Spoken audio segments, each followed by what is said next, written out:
Johnson & Johnson, nama yang sudah lebih dari 1 abad identik dengan dunia kesehatan. Dari plester luka sederhana hingga terapi inovatif untuk kanker, J&J telah menjadi bagian dari kehidupan jutaan orang di seluruh dunia. Namun, setelah melepas divisi Consumer Health melalui spin-off Kenvue, perusahaan ini kini fokus penuh pada 2 mesin pertumbuhan, inovatif medicine dan medtech. Pertanyaannya, apakah transformasi ini membuat J&J semakin kuat, atau justru membuka risiko baru bagi investor? Mari kita telusuri perjalanan dan prospek J&J bersama-sama. Johnson & Johnson adalah salah satu perusahaan kesehatan terbesar dan paling berpengaruh di dunia. Berdiri sejak tahun 1886, J&J telah berkembang dari produsen produk kesehatan dasar menjadi raksasa global dengan 3 pilar utama: Pharmaceuticals, Medical Devices, dan sebelumnya Consumer Health. Namun, setelah spin-off divisi Consumer Health menjadi Kenvue pada 2023, fokus J&J kini semakin tajam pada 2 segmen bernilai tinggi, inovatif medicine dan medtech. Dengan jaringan operasi di lebih dari 60 negara dan produk yang menjangkau ratusan juta pasien, J&J bukan sekadar perusahaan, melainkan ekosistem kesehatan global. Bisnisnya berakar pada kebutuhan mendasar manusia, akses terhadap obat dan perawatan medis. Itulah sebabnya, meski dunia berubah, Johnson & Johnson tetap relevan dan menjadi salah satu blue chip paling kokoh di sektor healthcare. Segmen pertama yang menjadi tulang punggung Johnson & Johnson adalah Innovative Medicine. Inilah divisi farmasi yang berfokus pada pengembangan terapi untuk penyakit-penyakit paling kompleks dan menantang. Portofolionya mencakup imunologi, onkologi, neuroscience, hingga kardiovaskular. Strategi J&J jelas, berinvestasi besar dalam riset dan pengembangan, menghadirkan obat-obatan yang bukan hanya memperpanjang hidup, tetapi juga meningkatkan kualitas hidup pasien.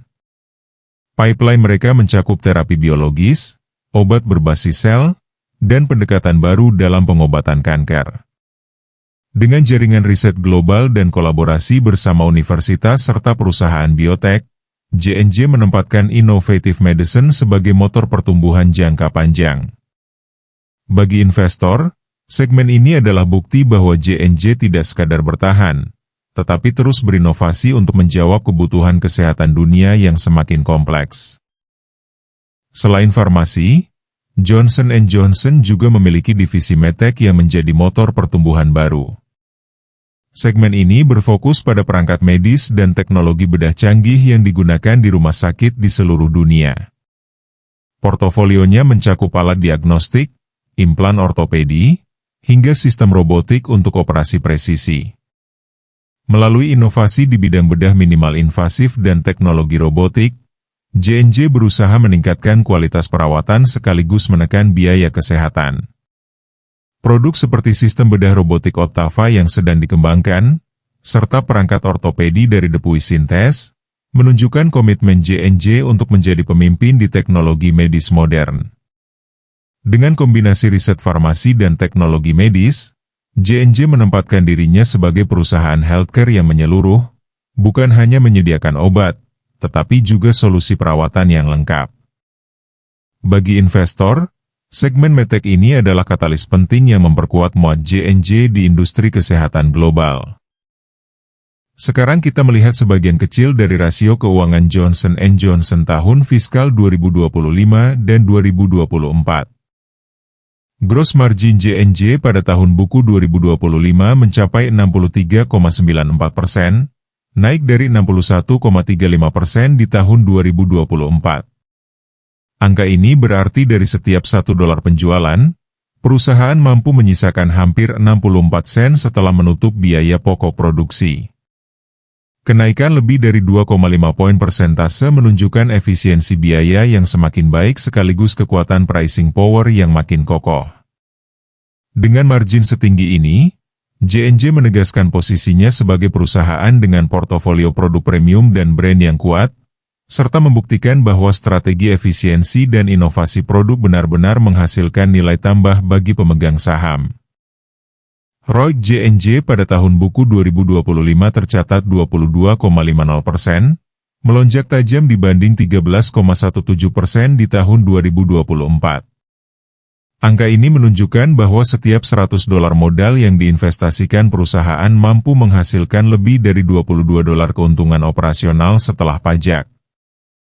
Peningkatan hampir 10 poin persentase dalam 1 tahun menegaskan efektivitas strategi alokasi modal JNJ, baik melalui investasi pada produk unggulan, efisiensi operasional, maupun pengelolaan aset yang lebih produktif.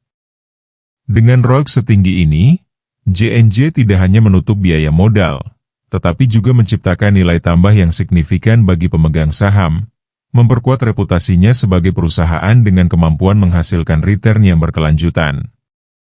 Free cash flow margin JNJ pada tahun buku 2025 mencapai 34,01%, meningkat signifikan dari 18,26% di tahun 2024.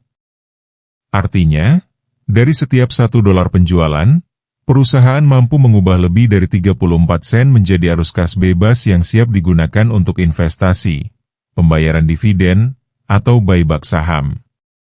Lonjakan hampir 2 kali lipat ini menegaskan kekuatan fundamental JNJ dalam menghasilkan kas bersih, sekaligus menunjukkan efisiensi operasional dan disiplin pengeluaran modal.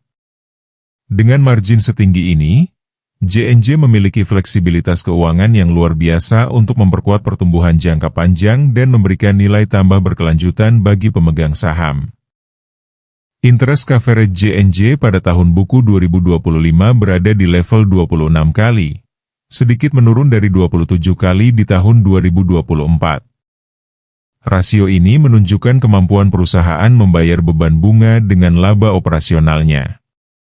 Dengan coverage setinggi 26 kali, JNJ berada dalam posisi keuangan yang sangat aman, bahkan jauh di atas standar konservatif 10 kali yang sudah dianggap sehat. Penurunan tipis dari tahun sebelumnya tidak mengubah fakta bahwa beban bunga hampir tidak menjadi risiko bagi perusahaan.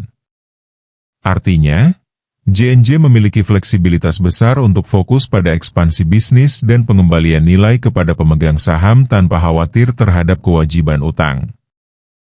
Guidance manajemen menunjukkan keyakinan bahwa kombinasi inovasi di bidang farmasi dan medtech berpotensi akan mendorong pendapatan JNJ menembus $100 miliar untuk pertama kalinya tahun fiskal 2026.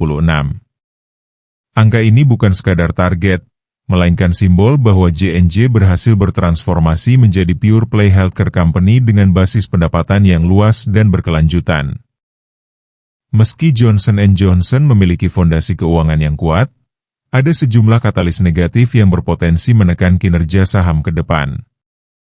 Pertama, risiko patent cliff dari produk blockbuster seperti Stelara dapat mengurangi pendapatan farmasi secara signifikan ketika perlindungan paten berakhir dan kompetitor biosimilar masuk pasar. Kedua, regulasi harga obat di Amerika Serikat dan Eropa semakin ketat, yang bisa menekan margin keuntungan di segmen farmasi bernilai tinggi. Ketiga, litigasi hukum terkait produk kesehatan konsumen, termasuk kasus talc, tetap menjadi ancaman reputasi dan finansial yang berkelanjutan. Selain itu, meski divisi medtech sedang ditransformasi, persaingan global di perangkat kesehatan sangat intens, sehingga keberhasilan strategi ini belum sepenuhnya terjamin. Sekarang kita melihat valuasi saham Johnson & Johnson, di mana fair value-nya berada di kisaran $206,91. Saham Johnson & Johnson saat ini diperdagangkan di atas fair value atau over value, di mana fair value-nya berada di kisaran $206,91. Dalam jangka pendek harga saham JNJ akan bergerak dalam kisaran yang sempit di antara harga $251 sampai $233. Apabila support $233 bisa ditembus, ada kemungkinan harga akan bergerak mendekati fair value-nya. Jika Anda ada saran tentang saham apa yang akan dibahas, atau ada pertanyaan seputar saham yang listed di Bursa Amerika, tulis di kolom komentar, saya akan menjawabnya. Terima kasih sudah menonton.